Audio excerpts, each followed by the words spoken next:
Okay, so what we're going to do now is I'm just going to introduce you to what a training session might look like in a condensed format. So I'm just going to walk you through the warm-ups and the technique drills that we do, and then how we start training regardless of any strength differential, what that looks like between two people at the training table. Okay, so here I'm with Claire, and we're just going to start with warm-up. So we start with wrist rolls. That's just to get a bit of warmth in the joint, bit of lubrication. And, gradually start upping the tension in your hands.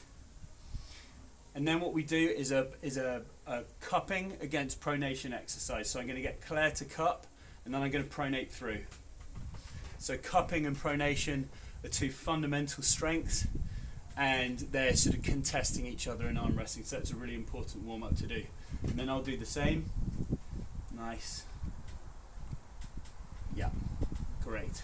In real life you'll do this for a bit longer, but we're just doing that for the purpose of video. We'll keep it a bit shorter. So now I'm going to post, and Claire's going to drag me back to the pad. Nice.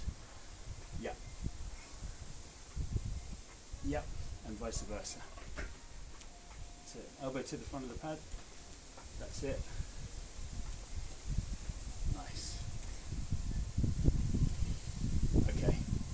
And now we start going side to side to the pin pads.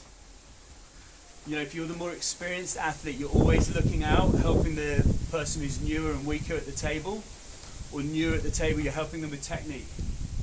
So remember to come close as you in that defensive position. Nice, yeah. Good.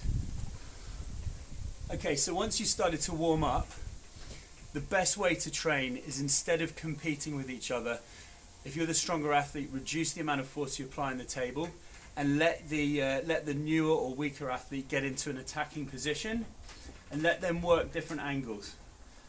And then you can encourage them. You say, well, try going outside, try applying pressure on the fingers. A bit more there, nice. And then you can sort of counter-attack and bring them up, and then they can try come down through the blade of your palm. There we go. Yeah, nice, that's good.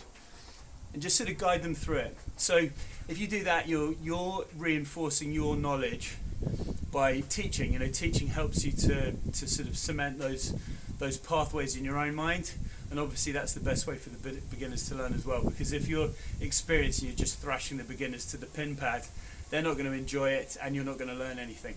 Anyway, I hope that helps.